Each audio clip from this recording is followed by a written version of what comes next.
Bismillahirrahmanirrahim. Wa huwa alladhi ansha'a jannatin ma'rushati wa ghayra ma'rushati wa nakhla wa zar'a mukhtalifan ukuluhu wa zaituna wa rumana mutasyabiha wa ghayra mutasyabihin. Jadi dialah Allah yang telah menciptakan kebun-kebun.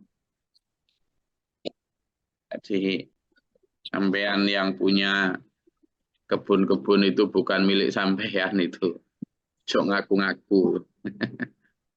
Yang punya tambak, yang punya sawit. Balik betul. Bukan milik sampean. Itu Allah yang menciptakan. Enggak, Gus, kira-kira ini kecelakaan ini kenapa kurang zakat? Nah, makanya wes nang dikirim mobilnya. Nanti kirim. Boleh sing bengkel dealer, Gus. Iya wes. Wingi mari kita telepon Japri, Jadi mari kita telepon. Wis alhamdulillah sadar sobat itu. Alhamdulillah. Jadi kebun-kebun sampean, tambak-tambak sampean. Pertama ini dulu yang kita ambil pelajaran dari ayat ini ya. Jadi Allah lah yang di situ disebut sebagai Allah lah yang menciptakan, ansya'a, menumbuhkan. Sampean mau punya tanah 1000 hektar sekalipun, kalau Allah tidak menciptakan hara tanah, ya kan? Atau pH tanahnya itu, pH tanahnya itu, nggak dikasih Allah kesuburan, lalu nggak ada organisme di dalam tanah yang mengurai enzim-enzim di dalam itu agar bisa menciptakan memproduksi nutrisi yang dibutuhkan tumbuhan. Siapa? Tidak bisa, Mas. Tidak bisa. Rekayasa teknologi pertanian apapun, kalau Allah tidak mengizinkan di situ tumbuh, ya tidak akan tumbuh. Titik sudah. Oh iya. Dan hampir di seluruh permukaan bumi ini, itu semua sebenarnya bisa ditanami. Bisa. Jadi bahkan gurun pasir yang paling tandus sekalipun dulunya adalah tanah.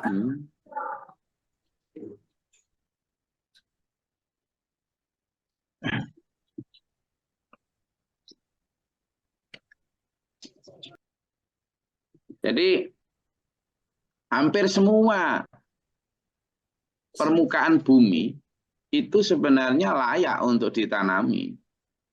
Bahkan ya, menurut riset itu, gurun yang ada di Sahara, Afrika, itu tiap tahunnya itu mengirimkan pasir itu berupa, sebenarnya bukan pasir ya, tetapi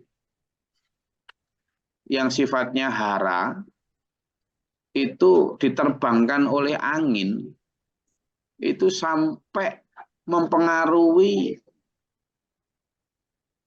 hutan hujan yang ada di Amazon. Padahal udah benua lain tuh Mas Ayu. Jadi Allah itu menciptakan keseimbangan bumi ini itu sedemikian rupa. Jadi gurun Sahara yang ada di Afrika itu ternyata keberadaannya itu sangat penting bagi hutan tropis yang ada di Amerika Latin. Artinya ketika Allah menciptakan gunung Sahara kemudian disapu angin, angin itu ternyata membawa partikel yang dari gunung Sahara itu melewati lautan Atlantik itu sampai ke Brazil sana. Jadi kalau sampai seandainya gurun Sahara itu tidak begitu, itu kesuburan hutan Amazon di Brazil itu juga berkurang. Demikian pula sebaliknya, kalau hutan Amazon itu misalnya habis, maka cadangan oksigen di muka bumi ini juga menjadi berkurang. Loh, gitu loh. Jadi kita harus melihat spektrum kekuasaan Allah itu begitu luasnya, begitu kompleksnya, sehingga sangat naif kalau kemudian manusia itu tidak mampu melihat kebesaran, keagungan, kekuasaan Allah. Benar. Saya itu suka banget membaca artikel jurnal ilmiah tentang hal-hal semacam itu. Karena kemudian semakin membawa saya kepada keimanan betapa maha besar, maha agung, maha kuasanya Allah. Ini ya, ini di lantai 5 gedung kami di Bali itulah kita tanami kemarin, ya insya Allah ini nanti kita rombak untuk dijadikan demplot, baik tanaman obat keluarga maupun nanti juga demplot produksi maggot. Maggot itu apa ini? Kayak semacam apa? Ulet gitu ya, kayak semacam ulet untuk kayak ulet untuk makanan burung ya, untuk makanan ikan, makanan burung gitu ya. Dan itu nanti kita ternakkan di sana. Loh, tapi bagaimanapun juga kita membutuhkan tanah. Gitu. Tanah untuk tanaman, kemudian juga sampah-sampah organik untuk maggotnya. Loh, sampah organik tetap aja dari tanaman kan gitu. Sementara tanaman tetap aja membutuhkan tanah. Sampai detik ini manusia belum ada teknologi yang mampu menciptakan tanah, bahkan tanah tiruan belum ada. Gitu loh. Artinya kalau Allah mengklaim di sini wa huwallazi ansha'a jannatin ma'rusyati wa ghaira ma'rusyah. Allah yang menciptakan tanaman baik yang merambat maupun yang tidak merambat. Saiki pengetahuan tentang biologi ini. Ayo kita sebutkan tanaman yang merambat apa saja. Nah, yang merambat Ketela jalar. Ketela jalar. Apa lagi? Timun, labu. Timun, labu. Semangka. Apa lagi? Pare, Yang merambat dulu, yang merambat dulu. Koro, Pare, semangka. timun, Koro. labu, koro. Ini kita harus menyatukan bahasa ini. Koro yang kayak gimana? Loh, memang ayatnya lagi bicara itu. Koro yang kayak gimana? Kacang koro atau Kacang koro. Kacang koro yang agak seperti apa tuh? Ui. Ada. Kalau Kalau saya Google itu ada 7 tanaman rambat yang cocok untuk di rumah. Pertama bougainville, kemudian daun dolar, melati irian. Nah, ada mandevilla, ada sirih merah. Nah, ada 2 hal ini yang saya baru dengar namanya tapi nggak tahu bentuknya. Pertama adalah morning glory. Yang gimana itu yang morning glory? Digoreng. Ada yang tahu? Ada yang tahu bentuknya morning glory itu? Nah, yang kedua ini yang saya nggak yakin ada, tapi kok tertulis di sini. Janda merana. Serius. Ini masa ada benar tak ini? Coba lo, saya tanaman janda bolong ada, janda merana nggak ada. Janda bolong, Bu. Ada Bu Rahma. Ada. Saya punya tanamannya. Sirih merah di sini juga banyak. Janda merana ada? Nggak ada. Janda bolong, tanaman janda bolong itu ada. Lah ini loh, coba lo, ini loh. Saya baca di sini. 7 jenis tanaman rambat yang cocok untuk pagar rumah. Coba lihat ini di HP sampean sudah share itu. Pertama apa itu? Coba dibaca itu. Apa? Itulah yang ada di sudah saya share itu. Apa itu pertama? Bugenvil. Yang kedua? Daun dolar. Yang ketiga? Janda merana. Melati Itu yang kayak gimana irian. itu? Nah, melati irian, morning glory, mandevilla, sirih merah. Ya, macam-macam ini. Nah, padahal ini kalau ini ada 15 jenis tanaman. Nah, ada malah ada yang ini yang ketiga ini air mata pengantin. Ini yang kayak gimana? Ya kan? Nah,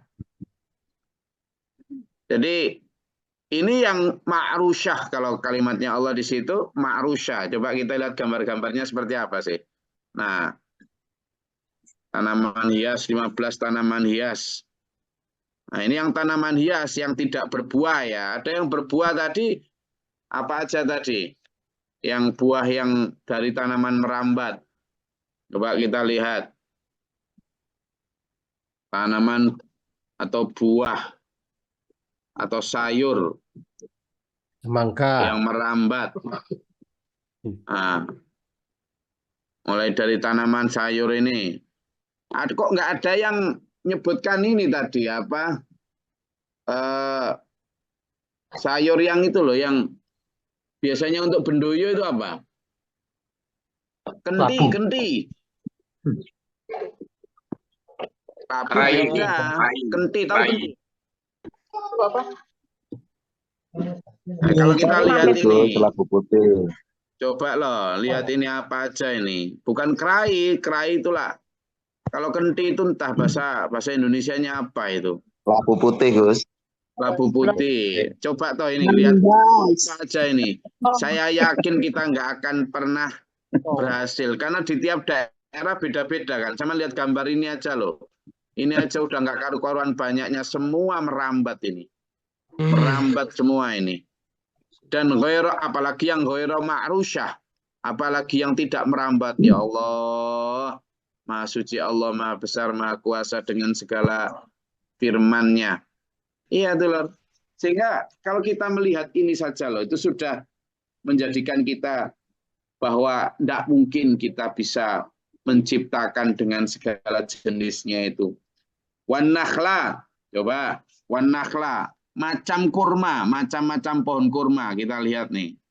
Macam pohon kurma. Nah, ini kurma aja udah beda nih. Ini loh sama lihat. Kita lihat ya, jenis kurma yang macam-macam ini loh. Ini loh jenis kurma segini banyak. Saya aja tahunya kurma ya, pokoknya yang hitam itulah. Ini ada kurma Anbara, kurma Safawi, kurma Barhi, kurma Saghi, kurma Khodri, kurma Juar, sampai Juar. Ini lihat. Ini loh, ini jenis-jenis kurma ini. Apa aja ini? Ini jenis kurma beda-beda. Yang saya tahu itu ada kurma hijau itu. Kurma apa sih namanya itu? Rooftop. Nah, ini apa ini? Ruzis, Rabea, Tawe, Deglat Nur. Ah, wis sembuh. Dan ini beda-beda. Kurma hijau tuh yang kurma belum mateng, Gus. Oh, enggak, beda. Beda. Yang warnanya ada.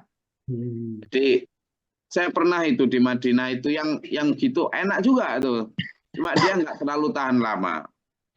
Dan macam-macam di situ wan nakhla. Ya.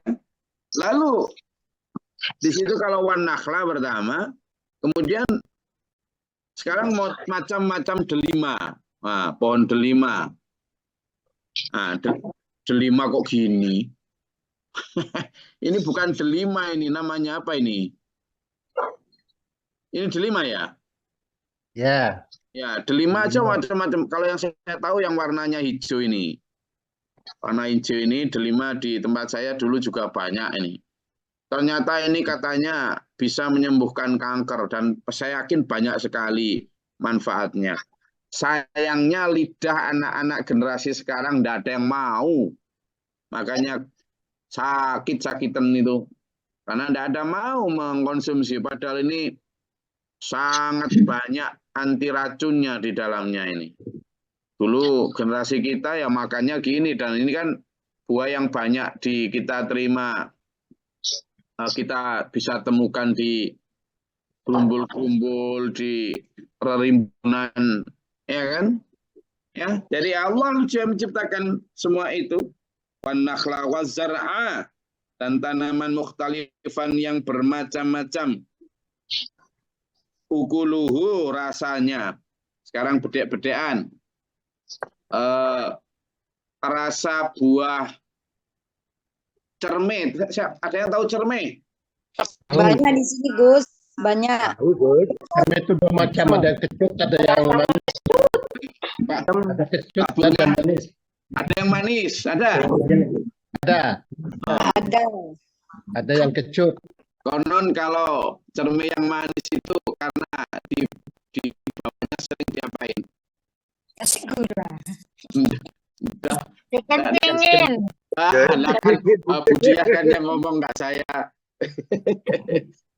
Emang gitu. Di sini juga pohon jeruk mandarinnya juga disuruh kencingin kan. Nah kan, jadi manisnya itu konon karena kayak gitu. Makanya dulu di desa saya itu di tempatnya Mbak Saropa itu satu desa pohonnya paling manis cermenya itu. Mungkin rajin juga ketika pagi. Dan betapa Allah begitu luar biasa di dalam mukhtalifan ukuluhu, macam-macam buahnya. Dan yang paling kaya terutama di Indonesia dulu. Tidak mungkin ada orang satu yang mampu menyebutkan seluruh buah yang ada di Indonesia aja, belum di seluruh muka bumi. Di desa sampean saja loh. Ya kan? Wong misalnya kedondong itu. Sekarang masih ada orang jual kedondong. Nggak tahu. Masih ada. Terutama mulut anak-anak kita itu udah kenal sama sekali. Itu mulai dari kedondong, delima. Nggak kenal itu. Sudah jelas tak kenal. Boro-boro yang langsung dari buah kemudian dari pohon langsung memakannya. Wong yang sudah dalam bentuk rujak aja mereka nggak mau kok. Kan? Padahal di situ justru Allah menciptakan. Lalu wazaitun, waruman, mutasyabihan yang serupa daunnya maupun ghairu mutasyabihan. Kalau sama lihat gambar ini loh, daunnya loh sudah beda semua. Beda semua. Lah betapa Allah menciptakan miliaran jenis daun. Beda semua. Baik warna, bentuk maupun Rasanya rasanya. Gitu ya. Itu. Kulu min samarihi idza asmara. Makan, sampean silakan makan dari semua yang Anda hasilkan dari panen itu silakan dimakan. Cuma kata Allah, pertama setelah kamu nikmati idza kulu min samari idza asmara, setelah sampean nikmati makanan itu ketika berpanen, tapi jangan lupa wa atu haqqahu yauma hasadihi. Dan berikanlah haknya. Tuh. Kalau kita bicara hak, berarti dalam panen tanaman kita, dalam gaji bulanan kita, dalam laba dagangan kita, itu bukan milik sampean semua. Kalau ada kali ini laba dagangan kita 50 juta, itu bukan kok kemudian oh saya punya uang 50 juta, jangan gitu. Oh saya punya uang misalnya 40 juta ya. Itu meskipun di tangan sampean ada uang 50 juta. Jangan pernah merasa yang 10 juta itu milik sampean. Itu yang haqqahu tadi itu. Gitu loh. Oh saya panen ini dapat 100 ton. Jangan merasa bahwa sampean punya harta 100 ton. Sampean itu hanya misalnya hanya punya 90 ton. Yang 10 ton jangan hitung. Karena itu sudah bukan hak sampean. Kenapa ini penting? Supaya sampean tidak merasa mengeluarkan. Supaya sampean tidak eman ketika harus menzakatkan itu. Tidak berat. Karena sejak awal sudah berpikir itu bukan milik sampean. Gitu loh. Caranya begitu mengatur mindset kita itu. Supaya nggak berat, nggak eman. Sehingga pertama, harta kita akan suci dari hak orang lain. Itu berat loh siksanya di akhirat. Itu dalam surat At-Taubah jelas banget. Orang-orang yang kemudian menyimpan hartanya dan tidak menzakatinya, itu nanti harta itu, baik emas maupun apapun, akan dipanaskan di neraka, kemudian disetrikakan di dahi, di punggung, di pinggang mereka. Sambil dikatakan, hadza ma kanaztum li anfusikum fadzuqu ma kuntum taknizun. Inilah harta yang dulu kamu simpan-simpan dan tidak kau keluarkan untuk zakat maupun sedekah. Rasakan apa yang dulu kamu simpan-simpan. Kan eman dulu kalau hanya karena harta 100 juta, 200 juta, 1 M, lalu harus merasakan hal itu kan sayang, nggak worth it lah. Itu. Sehingga kalau di sini ada pertama, silakan nikmati, kata Allah. Ya, hasil haji ya,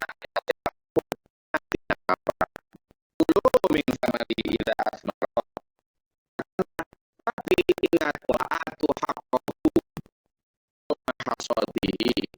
Tapi berikan haknya, zakatnya, sedekahnya ketika sampai dapat hasil itu, baik dagangan, kerjaan, maupun ketika gajian dan lain sebagainya, maupun panen. Wala tusrifu, dan jangan kamu berlebihan. Tentu kamu misalnya panen 10 juta, ya enggak kok kemudian 10 juta diberikan semua, enggak lah, kamu sampean juga tetap punya hak untuk bisa menikmati itu, tapi juga jangan berlebihan. Innahu la yuhibbul musrifin. Allah tidak menyukai orang-orang yang berlampaui batas atau berlebihan. Wa minal an'ami hamulatan wa farsyan. Dari an'am atau binatang ternak ada yang memang untuk tunggangan seperti onta, ada juga yang memang untuk sembelihan dimakan seperti kambing dan lain sebagainya. Kulu, sekali lagi kata Allah, nikmati, makan, tidak apa-apa. Mimma razaqakumullah, apa yang direzekikan Allah padamu.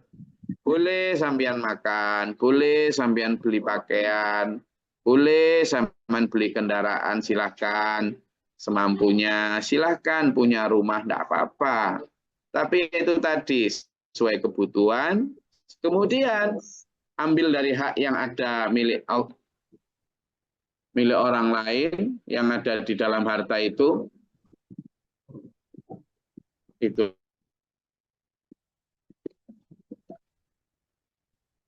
jadi itu haknya. Wala tattabi'u khutuwati syaitan, dan jangan ikuti langkah setan. Misalnya langkah setan apa? Bisikan setan loh. Bisikan setan tentang pelit. Bisikan setan itu ada bisikan setan ketika kita panen, ketika punya gaji, ketika dapat laba dagangan, setan selalu mengatakan, jangan disedekahkan, nggak usah zakat, nggak usah. Kalau sudah zakat, nggak usah tambah sedekah, cukup zakat aja. Padahal bahkan nanti kamu gimana, nanti kamu miskin loh, nanti kamu gitu. Jadi itu yang apa ya, yang selalu di dalam hati manusia, gitu loh. Dan itu yang kadang kemudian justru diikuti oleh manusia. Itu. Nah, itu yang disebut jangan ikuti langkah-langkah setan. Tetap wa'atu haqqahu, berikan haknya ya. Itu dalam surat Al-Baqarah ayat 268 itu. Itu yang terkait dengan langkah setan terkait dengan harta. Coba dilihat tuh. Surat Al-Baqarah ayat 268. Monggo.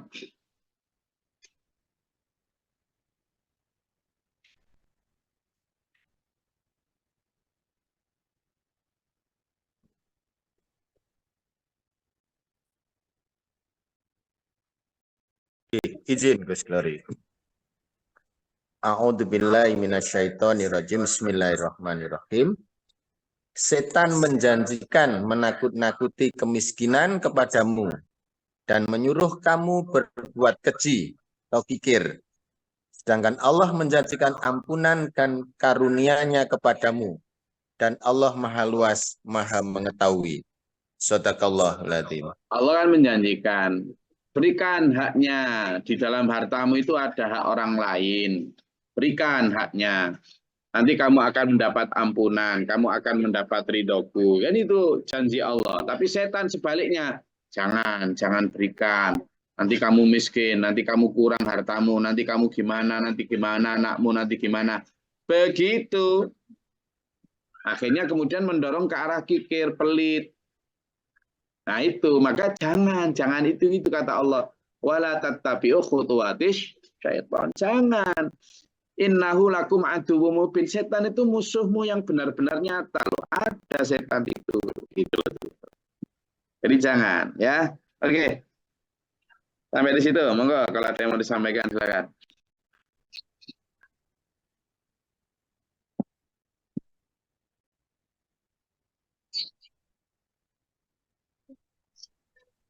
Izin Gus, Oh. tentang pelit itu ya Gus ya. Ya. Orang nggak merasa kok kalau pelit Gus. Mana ada orang mau dibilang pelit. Nah, gimana tuh ukurannya? Pasti marah kalau dibilang kamu pelit ya. Iya, banyak memang orang marah kalau kesentil ayat itu banyak. Biasa itu dia. Sejak dulu orang kalau kesentil ayat marah itu biasa sejak dulu. Itu ibarat kan ada dalam Al-Quran disebutkan orang-orang yang munafik itu ketika terkena ayat Quran itu seperti ada petir yang menyambar.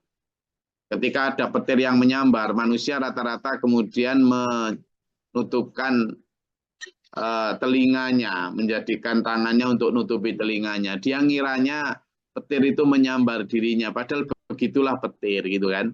Manusia juga begitu, ketika ada ayat Al-Quran, kemudian menyinggung perilakunya, dia itu merasa marah, kemudian tidak mau dengerin, karena dia merasa, wah ayat kok nyinggung-nyinggung, padahal ya memang ayat itu ya fungsinya seperti itu, mengoreksi.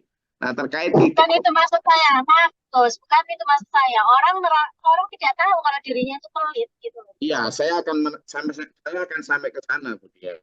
Saya akan sampai ke sana. Jadi saya awali dari situ dulu. Semua orang juga nggak merasa kikir, semua orang juga nggak merasa pelit sama. Semua orang ketika kena ada petir itu dia merasanya dia menyambar dia, padahal ya nggak gitu. Ketika ada ayat tentang orang itu kikir gitu, dia akan merasa loh kenapa saya kikir, saya kan nggak kikir gitu. Sama, jadi saya awali dari sana dulu. Itu yang saya maksud gitu ya. Jadi orang nggak merasa kikir karena dia memang punya standar beda tentang kikir gitu. Nah, padahal ayat Al-Quran seperti sambaran petir tadi, itu memerintahkan kita untuk memakai standar kikir atau tidak, itu standar Allah dan Rasul-Nya. Gitu, ya. Jadi, apakah kita sudah kikir atau kamu sudah tidak kikir, itu yang bisa mengukur adalah kita, lalu ukuran kita siapa? Ya Allah dan Rasul-Nya. Tidak bisa kita pakai standar kikir itu misalnya diri kita sendiri. Aku loh sudah memberi, aku loh sudah berbagi. Gitu. Oke, enggak apa-apa. Itu sudah tingkatan baik. Itu sudah tingkatan yang ini. Tapi ketika kita ingin menjadi lebih baik, maka tingkatan kita adalah Allah. Bagaimana? Misalnya dalam surat Al-Qasas itu, yang sering kita bahas ayat 77 itu. Kan jelas, a'udzubillahi minasyaitonir rajim, ahsin kama ahsanallahu ilaika. Kamu itu berbuat baiklah, termasuk berderma, bersedekah. Itu seperti Allah berbuat baik kepada manusia. Jadi pada kamu, itu kan ukuran Allah. Lalu sekarang diturunkan lagi kepada ukuran Rasulullah. Rasulullah itu kalau memberi itu sampai beliau nggak punya apa-apa. Itu kalau Rasulullah. Oke, diturunkan lagi ke standarnya para sahabat gitu. Para sahabat pun beda-beda tuh. Kalau Abu Bakar itu berani memberikan semua hartanya. Kalau Umar bin Khattab separuh hartanya. Utsman bin Affan pun berani separuh hartanya. Gitu kan? Kalau sahabat yang di bawah itu ada yang cuma sekitar sepertiga hartanya. Itu ketika memberi itu berani segitu. Nah, sekarang kita ukurannya siapa? Kalau ukuran diri kita sendiri, punya uang 1 miliar ngasih 100.000 pun udah. Yang penting saya memberi, enggak pelit dong. Kan gitu kalau ukuran kita sendiri. Sehingga ayat Al-Quran, makanya saya tadi mulai dari ayat kenapa orang sambar petir itu. Karena orang nggak akan merasa bahwa dia pelit kalau nggak pakai ukuran ayat Quran. Gitu. Padahal ayat Quran itu sambarannya kepada kita semua. Sehingga kalau orang merasa kemudian, aku nggak pelit, ya sudah. Kenapa? Ya karena pakai standar nafsunya sendiri. Maka kita akan tetap merasa masih pelit ketika kita pakai standar yang lebih tinggi lagi, dan seterusnya. Itu. Misalnya itu loh ya. Tentang kalimat bahwa ada hak orang lain di harta kita. Coba itu dibuka. Di surat Al-Dzariyat ayat 19. Oh. Di surat Al-Dzariyat ayat 19.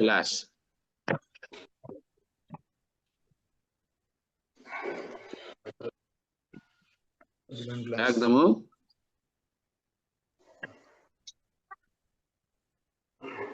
Al-Dzariyat gantian. Surat Al-Dzariyat. Surat ke-51. Monggo dari arah Sumatera sana yang masih belum bangun. Silakan. Surat Al-Dzariyat itu surat ke-51 ayatnya ke-19. Sudah ketemu? Dari arah gunung-gunung sana yang bangun-bangun belum bangun nih. Yang oh ya, yang sedang panen kopi. Ayo. Yang sedang Assalamualaikum. Waalaikumsalam. Ya, Al-Dzariyat ya, Pak. Ya. Ayat 19 ya. Ya. Bismillahirrahmanirrahim. Untuk ayat 19. Dan pada harta benda mereka ada hak untuk orang miskin yang meminta dan orang miskin yang tidak meminta. Nah, itu. Jadi pada harta sampean itu ada hak orang lain. Nah, makanya di ayat yang kita baca, wa atu haqqahu. Berikan haknya dia. Kenapa? Ayat surat Al-Dzariyat menjelaskan. Ternyata di harta sampean itu, di mobil sampean itu, di saldo sampean itu, di rekening sampean itu, ada milik orang lain. Nah, kikir atau tidak kikir kita, ya kita teliti. Sudah berapa milik orang lain yang kita berikan. Gitu. Nah, sehingga baik mereka yang miskin yang meminta maupun yang miskin yang tidak meminta. Siapa miskin yang tidak meminta? Nah, kita buka nih ayatnya juga. Siapa orang miskin yang tidak meminta? Itu ada la yastati'una dorbang fil ardi gitu kan. Ah, coba dibuka di orang-orang yang orang surat Al-Baqarah, coba dibuka. Ayat 200. Surat Al-Baqarah. Ya.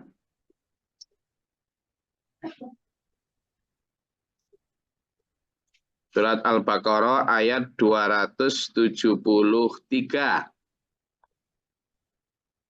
Itu termasuk kalau ada orang miskin yang meminta, itu ada hak harta di sana. Tapi ada orang-orang miskin yang tidak meminta. Coba dilihat. Nah, itu ada hak juga. Monggo dibaca Al-Baqarah 273. Bismillahirrahmanirrahim. Apakah yang kamu infakkan adalah bukan apakah, apa? Apa yang kamu infakkan adalah untuk orang-orang fakir yang terhalang usahanya karena jihad di jalan Allah, sehingga dia yang tidak dapat berusaha di bumi orang lain, yang tidak tahu menyangka bahwa mereka adalah orang-orang kaya karena mereka menjaga diri dari meminta-minta. Engkau Muhammad mengenal mereka dari ciri-cirinya. Mereka tidak meminta secara paksa kepada orang lain. Apapun harta yang baik yang kamu infakkan, sungguh Allah Maha mengetahui. Shadaqallahul adzim. Jadi satu di antara infak itu adalah kepada orang-orang beriman yang habis waktunya untuk berjihad di jalan Allah sampai la yastati'una dzarban fil ardi. Mereka itu tidak punya waktu untuk ya entah dagang, entah bertani, nggak punya waktu. Karena habis tenaga waktunya untuk berjuang di jalan Allah. Nah, orang-orang ini meskipun kekurangan, miskin misalnya, itu tidak pernah minta-minta, bahkan tidak pernah menunjukkan bahwa mereka kekurangan. Kenapa? Karena menjaga kehormatan agama. Minat ta'affufi. Bahkan orang lain yang tidak tahu menyangka dia kaya. Karena mereka tidak layas aluna itu tadi. Ilhafan. Tidak minta-minta dengan maksa. Tidak kok kemudian mengeluh. Nah, orang-orang beriman semacam ini yang harusnya juga jadi prioritas sampean untuk memberikan hak mereka. Kalau dalam surat Adz-Dzariyat tadi, ada orang miskin yang minta maupun yang tidak minta. Itu punya hak dalam hartanya. Loh, gitu loh ya. Jelas ya dulur ya. Jadi itu hal-hal yang bisa. Makanya orang beriman itu meskipun dia miskin tidak punya, itu selalu menjaga kehormatan agama. Kepada mereka justru harusnya kita banyak memberikan harta yang kita diamanai Allah. Bukan harta kita, harta yang diamanahkan Allah kepada kita. Saya rasa itu kajian kita pada pagi hari ini. Saya sudah menyuguhkan ayat-ayatnya, kaitan ayat satu dengan yang lain. Teman tidak bisa sebenarnya bantah, karena itu sudah Allah, bukan glory. Ya, saya rasa itu. Mudah-mudahan Allah memberikan kepada kita arahan dan juga ampunan serta bimbingan, perlindungan dunia akhirat kita sampai akhir hayat. Amin. Allahumma sholli wa sallim barik ala sayyidina. Allahumma fil lil mu'minina wal mu'minat muslimat Allahumma ahdina fi man hadait wa afina fi nafait wa walait wa barik lana fi ma atait wa qina syarra ma qadait fa innaka taqdi wa la yuqda alaika wa astaghfiruka wa atubu ilaika wa sallallahu alaihi. Allahumma dafa'na al-bala wal waba wa jahastina min al-jinni syaitan sabqa rabbana natina wa lina Rabbana wa la taj'alna fil qawmi zalimin Allahumma rfa' darajatana Rabbana man faktubna ma syahidin Rabbana la tuzigh qulubana ba'da idh hadaytana Rabbana innana sami'na munadiyan lil imani an rabbikum fa amanna Rabbana faghfir lana dhunubana wa kaffir 'anna sayyi'atina Allahumma ta'ala nabab rahmatika Allahumma anzil 'alaina rahmatan bi adadil qatil amtar wa adad rahil ajar wa adad Allahumma fadil samawati wal alimil ghaibi wasyahadati rabb kulli malik wa syahadu la ilaha illa anta a'udzuka min syarri syaitan syarri ta'udzu billahi min judil bala wal badar kasyaqa asul qada syamatatil a'da Allahumma nas'aluka al-huda Rabbana atina fid dunya hasanah wa fil akhirati hasanah wa qina adzabannar wa taqabbal du'a subhana rabbika rabbil izzati amma yasifun salamun Assalamualaikum warahmatullahi wabarakatuh. Waalaikumsalam warahmatullahi wabarakatuh. Thank you, Waalaikumsalam warahmatullahi wabarakatuh. Allahumma rahamna bil Qur'an